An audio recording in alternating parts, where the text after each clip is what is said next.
Hi all, this is Sukanya. Welcome to Sukanya competitive world.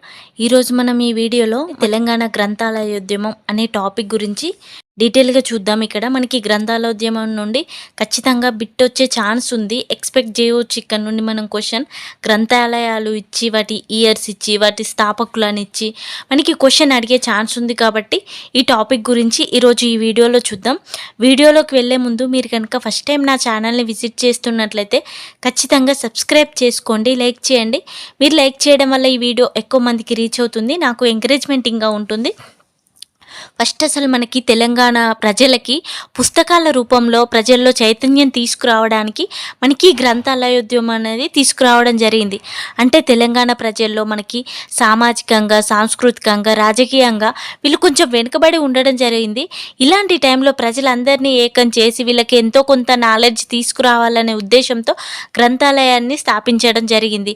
First మనకి తెలంగాణలో గ్రంథాలయ ఉద్యమమే ఫస్ట్ ఉద్యమం అని సురవరం ప్రతాపరెడ్డి వర్ణించడం జరిగింది. అసలు మనకి తెలంగాణ ఉద్యమంలో వచ్చేసి గ్రంథాలయాలను ఎక్కువ స్థాపించి గ్రంథాలయ పితామహుడిగా పేరుగాంచిన వారు వచ్చేసి కొమర్రాజు లక్ష్మణరావు. ఇతన్ని మనకి గ్రంథాలయాల పితామహుడు అనడం జరుగుతుంది. సో ఇది ఇన్ఫర్మేషన్ మనం గుర్తుపెట్టుకోవాలి. ఫస్ట్ అసలు మనకి ఎప్పుడు గ్రంథాలయాలు, ఫస్ట్ గ్రంథాలయం ఏంటిది, ఎవరు స్థాపించారు అనే దాని గురించి ఇక్కడ చూద్దాం. ఫస్ట్ మనకి తెలంగాణలో 1872లో వచ్చేసి సికింద్రాబాద్లో మొదటి గ్రంథాలయాన్ని ఎవరు ఏర్పాటు చేశారు? ఇక్కడ సోమసుందర మొదలియార్ అనే వ్యక్తి ఫస్ట్ మనకి సికింద్రాబాద్లో ఫస్ట్ గ్రంథాలయాన్ని ఏర్పాటు చేయడం జరిగింది. మనకి మెయిన్గా అసలు చూస్తే 1901లో కొమర్రాజు లక్ష్మణరావు గారు ఫస్ట్ స్టార్ట్ చేసిన శ్రీకృష్ణదేవరాయ భాషా నిలయం మనకి దీంతోనే గ్రంథాలయోద్యమం స్టార్ట్ అయిందని చెప్పవచ్చు. ఇది మనకి హైదరాబాద్లో కోటిలో స్థాపించడం జరిగింది కొమర్రాజు లక్ష్మణరావు కలిసి. సో ఇది మనకి ఫస్ట్. బట్ దీనికంటే ముందు కూడా మనకి కొన్ని గ్రంథాలయాలు ఉండడం జరిగింది. ఫస్ట్ వచ్చేసి మనకి ఇది ఇంపార్టెంట్, 1901 శ్రీకృష్ణదేవరాయ భాషా నిలయం హైదరాబాద్లో కొమర్రాజు లక్ష్మణరావు స్థాపించడం జరిగింది. సో మనకి ఇంకా ఫస్ట్ 1901 కంటే ముందు ఏర్పాటు చేసిన గ్రంథాలయాలు వచ్చేసి ఇక్కడ 1872లో సికింద్రాబాద్లో మొదటి గ్రంథాలయం. దీని స్థాపకులు వచ్చేసి మనకి సోమసుందర మొదలియార్. తర్వాత మనకి 1872లో సికింద్రాబాద్లోనే శంకరానంద సార్వజనిక గ్రంథాలయాన్ని మనకి ముదిగొండ శంకరాచార్యులు స్థాపించడం జరిగింది. ఇది కూడా మనకి గుర్తుపెట్టుకోవాలి. ఇక్కడ మనకి శంకర్ మఠ్లో దీన్ని ఏర్పాటు చేయడం జరిగింది. తర్వాత మనకి 1891లో వచ్చేసి అసఫియా స్టేట్ సెంట్రల్ లైబ్రరీని స్థాపించడం జరిగింది. ఇది మనకి అఫ్జల్గంజ్ స్టేట్ సెంట్రల్ లైబ్రరీగా ప్రజెంట్ కూడా ఉంది ఇప్పుడు. దీని స్థాపకులు వచ్చేసి సయ్యద్ హుస్సేన్ బిల్గ్రామి. ఇది మనకి ప్రజెంట్ అఫ్జల్గంజ్లో ఉంది. ఇదే గ్రంథాలయం అసఫియా స్టేట్ సెంట్రల్ లైబ్రరీ. ఇక్కడ ఇయర్స్ గుర్తుపెట్టుకోవాలి, వీటి పేర్లు గుర్తుపెట్టుకోవాలి, స్థాపకులు. ఒకవేళ మనకి year wise ascending descending chronological order అడిగే ఛాన్స్ ఉంటుంది కాబట్టి మనం ఈ రకంగా గుర్తుపెట్టుకోవడానికి ట్రై చేయాలి. నెక్స్ట్ వచ్చేసి 1895లో భారత గుణవర్ధిత్ గ్రంథాలయము, దీన్ని మరాఠీ సంపన్నులు స్టార్ట్ చేయడం జరుగుతుంది. శాలిబండలో దీన్ని ఏర్పాటు చేశారు 1895లో. తర్వాత వచ్చేసి మనకి 1896లో ఆల్బర్ట్ రీడింగ్ రూమ్ బొల్లారంలో ఏర్పాటు చేయడం జరిగింది. 1896లో మనకి ఇది ఏర్పాటు చేయడం జరిగింది.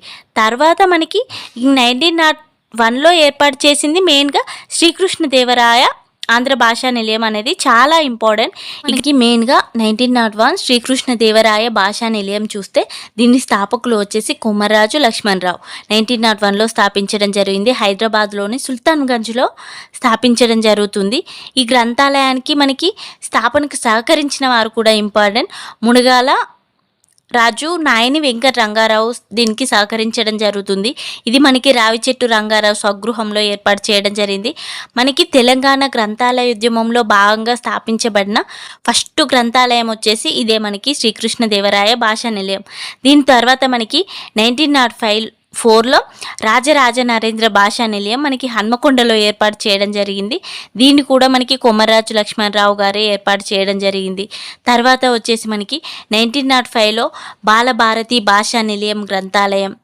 ఇది మనకి ఆంధ్ర సంవర్ధిని సమక్షంలో ఏర్పాటు చేయడం జరిగింది. సికింద్రాబాద్లో కుమర్రాజు లక్ష్మణరావు గారు ఏర్పాటు చేయడం జరిగింది. ఇది మనం గుర్తు పెట్టుకోవాలి. మనకి ఆంధ్ర సంవర్ధిని గ్రంథాలయం 1905లో ఏర్పాటు చేయడం జరిగింది. సో ఆంధ్ర సంవర్ధిని గ్రంథాలయం అన్న బాలభారతి భాషా నిలయం అన్న ఇదే మనం అర్థం చేసుకోవాలి. నెక్స్ట్ వచ్చేసి మనకి 1906లో ఇంకా విజ్ఞాన చంద్రిక మండలి కూడా ఉండడం జరుగుతుంది. విజ్ఞాన చంద్రిక మండలి స్థాపకులు ఆల్సో మనకి కొమర్రాజు లక్ష్మణరావే. సో ఇక్కడ విజ్ఞాన చంద్రిక మండలికి మళ్ళీ ఇంపార్టెంట్ కార్యదర్శి ఒకటి గుర్తుపెట్టుకోవాలి, రావిచెట్టు రంగారావు ఉండడం జరుగుతుంది. నెక్స్ట్ మనకి ఇక్కడ 1918లో వచ్చేసి రెడ్డి హాస్టల్, ఇది హైదరాబాద్లో నిర్మించడం జరిగింది. రాజా బహదూర్ వెంకటరామరెడ్డి దీన్ని స్థాపించడం జరిగింది. ఇక్కడ ఇంకా మనకి రెడ్డి హాస్టల్కి మనకి కార్యదర్శిగా వచ్చేసి సురవరం ప్రతాపరెడ్డిని ఉండడం జరుగుతుంది. సురవరం ప్రతాపరెడ్డి మనకి తెలంగాణ ఆంధ్రుల కర్తవ్యం అనే గ్రంథాన్ని రచించడం జరిగింది. తర్వాత ఈ గ్రంథాలయం ఇంపార్టెన్స్ వచ్చేసి ఇక్కడ మనకి వీర్ సావర్కర్ రచించిన వార్ ఆఫ్ ఇండిపెండెన్స్ అనే గ్రంథాన్ని ఈ లైబ్రరీలో పెట్టినందుకు అతన్ని ఈ కార్యదర్శి పదవి నుండి తీసేయడం జరుగుతుంది. ఇది ఒకటి గుర్తుపెట్టుకోవాలి. మళ్ళీ ఈ గ్రంథాలయంలో మనకి కీలక పాత్ర పోషించిన వారు వచ్చేసి కొమర్రాజు లక్ష్మణరావు, సోమనాథరావు, కోదాటి నారాయణరావు నార్మల్గా ఉండడం జరుగుతుంది. సో మనకి ఇవన్నీ మెయిన్గా వచ్చేసి మనకి ఇయర్, స్థాపకులు, అది ఎక్కడ ప్లేసు ఇదే. తర్వాత వచ్చేసి మనకి 1923లో వచ్చేసి వేమనాంధ్ర భాషా నిలయం ఏర్పాటు చేయడం జరిగింది. ఇది మనకి నాంపల్లిలో కేవి రంగారెడ్డి, మాడపాటి హనుమంతరావు ఇద్దరు కలిసి దీన్ని ఏర్పాటు చేయడం జరిగింది. ఇంకా వచ్చేసి 1913లో వచ్చేసి ప్రతాపరుద్ర భాషా నిలయం, ఇది మనకి వరంగల్లో ఏర్పాటు చేయడం జరుగుతుంది. 1923లో వచ్చేసి మనకి ఆది హిందూ గ్రంథాలయం, ఆది హిందూ గ్రంథాలయం వచ్చేసి మనకి బిఎస్ వెంకట్రావు గారు ఏర్పాటు చేయడం జరిగింది. ఇతడు దళితుల కోసం చాలా పోరాటం చేయడం జరుగుతుంది. సో ఈయన కూడా మనకి ఇంపార్టెంట్ హిస్టరీలో వచ్చేసి 1905లో వచ్చేసి ఆంధ్ర సంవర్ధిని గ్రంథాలయం సికింద్రాబాద్లో ఏర్పాటు చేయడం జరిగింది. తర్వాత 1910లో వచ్చేసి ఆంధ్ర భాషా నిలయం, ఇది మనకి ఎక్కడ ఏర్పాటు చేశారు, ఖమ్మంలో ఏర్పాటు చేయడం జరిగింది. ఆంధ్ర భాషా నిలయం వచ్చేసి మనకి ఎడ్లబండిపై సంచార గ్రంథాలయం ఫస్ట్ మనకి టీకే బాలయ్య స్థాపించడం జరిగింది. అంటే ఊరూరా తిరిగి పుస్తకాలను గ్రంథాలయాల్లో పెట్టి అమ్మేవారు. సో ఇది మనకి ఇంపార్టెంట్. ఎడ్లబండిపై సంచార గ్రంథాలయం ఏర్పాటు చేసింది వచ్చేసి టీకే బాలయ్య మనకి. తర్వాత వచ్చేసి నెక్స్ట్ రైతు గ్రంథాలయం కూడా ఉంటుంది. రైతు గ్రంథాలయం 1941లో చిలుకూరులో ఏర్పాటు చేయడం జరిగింది. దీన్ని వచ్చేసి మనకి రావి నారాయణ రెడ్డి స్థాపించడం జరిగింది. నెక్స్ట్ వచ్చేసి అర్జున పుస్తక భాండాగారం, ఇది మనకి సూర్యాపేటలో ధర్మభిక్షం ఏర్పాటు చేయడం జరిగింది. ఇక్కడ మనకి ఈ పుస్తక భాండాగారంలోకి ఆర్య సమాజ గ్రంథాలు, ఇంకా గోల్కొండ మీజాన్, రయ్యత్ పత్రికలు ఇవన్నీ ఇందులోకి తెప్పించి అందులో భద్రపరిచేవారు. తర్వాత ఈ పుస్తక భాండాగారం పట్టణంలో పుస్తక సంస్థగానే కాకుండా ఇంకా రాజకీయ, సాహిత్య ఈ చర్చలన్నింటికీ ఇదే తర్వాత మనకి కేంద్రంగా మారడం జరిగింది. మనకి ఆ టైంలో నిజాం అనేవారు గ్రంథాలయాలతో ప్రజల్లోకి చైతన్యం వస్తుంది అనే ఉద్దేశంతో చాలా గ్రంథాలయాలను కూడా రహస్యంగా వీళ్ళు నడిపేవారు కొన్నింటిని. సో ఇక్కడ మనం చూస్తే ఇలాంటి వాటికి చర్చలకు కూడా ఇది ఆ టైంలో మనకి కేంద్ర స్థానమైంది. తర్వాత వచ్చేసి 1940లో గాంధీ గ్రంథాలయం, ఇది హన్మకొండలో ఏర్పాటు చేయడం జరిగింది. బండారు నాగభూషణ్ రావు ఏర్పాటు చేశారు. 1920లో వచ్చేసి మనకి సికింద్రాబాద్లో భాషా కల్పవల్లి గ్రంథాలయం మాడూర రాఘవులు ఏర్పాటు చేసింది వచ్చేసి. ఇంకా వచ్చేసి మనకి 1980లో శ్రీ విజ్ఞాన్ ప్రవాహిన్యాంధ్ర భాషా నిలయం ఖమ్మంలో ఏర్పాటు చేయడం జరిగింది విద్యార్థులందరి కోసం. తర్వాత విజ్ఞాన ప్రచారిణి ఉస్మానియా గ్రంథాలయం, తర్వాత ఇది మనకి విజ్ఞాన ప్రచారిణి వచ్చేసి మనకి 1923లో మంతెన్లో ఏర్పాటు చేయడం జరిగింది. దీన్ని ఏర్పాటు చేసింది వచ్చేసి అవధాని కృష్ణయ్య ఏర్పాటు చేయడం జరుగుతుంది. ఇక్కడ విజ్ఞాన ప్రచారిణి వచ్చేసి మనకి 1923, మంతెని అవధాని కృష్ణయ్య. 1943లో వచ్చేసి వివేక వికాసీ గ్రంథాలయం, ఇది ఎక్కడ ఏర్పాటు చేశారు, సూర్యాపేటలో ఏర్పాటు చేయడం జరిగింది. ఏర్పాటు చేసిన పర్సన్ వచ్చేసి మనకి ఉమ్మెత్తుల రామానుజరావు మనకి వివేక వికాసీ గ్రంథాలయాన్ని 1943లో ఏర్పాటు చేయడం జరిగింది. ప్లేస్ వచ్చేసి మనకి సూర్యాపేటలో ఏర్పాటు చేశారు. తర్వాత 1943లో వచ్చేసి శ్రీ హన్మదాంధ్ర గ్రంథాలయం వచ్చేసి మనకి ములక్పెల్లిలో ఖమ్మంలో ఏర్పాటు చేయడం జరిగింది. 1943లో శ్రీ హన్మదాంధ్ర గ్రంథాలయం. సో ఇక్కడ మనకి తర్వాత వచ్చేసి 1939లో విద్యాభివర్ధిని అనే గ్రంథాలయం. ఇది కరీంనగర్లో తోటపల్లిలో మనకి బోయినపల్లి వెంకట రామారావు ఏర్పాటు చేయడం జరిగింది. ఇలా మనకి అనేక గ్రంథాలయాలను ఏర్పాటు చేసి తర్వాత ప్రజల్లో చైతన్యం తీసుకురావడానికి ప్రయత్నించడం. ఇంకా వచ్చేసి ఇందులో మనకి 1918లో ఆంధ్ర విజ్ఞాన ప్రకాశిని, దీన్ని సూర్యాపేటలో పువ్వాడ వెంకటప్పయ్య ఏర్పాటు చేయడం జరిగింది. తర్వాత 1930లో వచ్చేసి జోగినాథ స్వామి జోగిపేటలో ఏర్పాటు చేయడం జరిగింది ఈ గ్రంథాలయాన్ని. 1918లో ఆంధ్ర సరస్వతి గ్రంథాలయాన్ని నల్గొండలో షబ్నవీసు వెంకటరామ నరసింహ ఏర్పాటు చేయడం జరిగింది. ఇంకా వచ్చేసి మనకి 1913లో సంస్కృత కళావర్ధిని గ్రంథాలయాన్ని సికింద్రాబాద్లో ఏర్పాటు చేయడం జరిగింది. ఇలా అనేక గ్రంథాలను ఏర్పాటు చేయడం జరిగింది. మనం ఐడియా కోసం ఓవరాల్గా చూస్తే మనకి 1872 అనగానే మనకి సికింద్రాబాద్లో ఫస్ట్ గ్రంథాలయం అనేది గుర్తు రావాలి. దాన్ని ఏర్పాటు చేసిన పర్సన్ వచ్చేసి మనకి సోమసుందర మొదలయ్యారు ఏర్పాటు చేశారు. ఇది ఫస్ట్ గ్రంథాలయం తెలంగాణలో. తర్వాత వచ్చేసి మనకి దీని తర్వాత 1972లో సికింద్రాబాద్ శంకరానంద గ్రంథాలయం సార్వజనిక గ్రంథాలయాన్ని ఏర్పాటు చేశారు. తర్వాత 1891లో అస్వియా స్టేట్ సెంట్రల్ లైబ్రరీని ఏర్పాటు చేశారు. బట్ 1901లో ఏర్పాటు చేసిన శ్రీకృష్ణదేవరాయ భాషా నిలయం హైదరాబాద్ కోటిలో ఏర్పాటు చేయడం జరిగింది. ఇది మనకి హైదరాబాద్ సుల్తాన్ బజార్లో.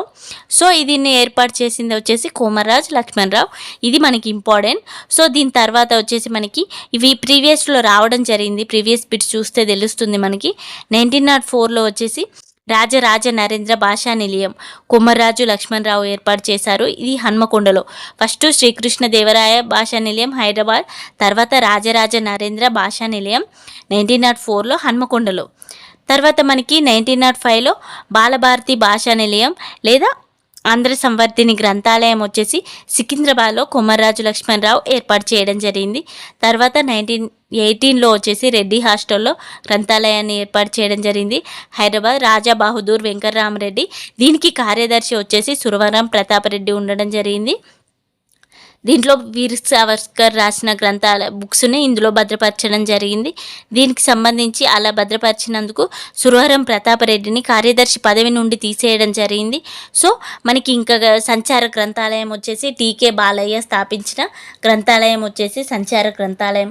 1941లో రైతు గ్రంథాలయం ఎవరు స్థాపించారు? రావి నారాయణ రెడ్డి.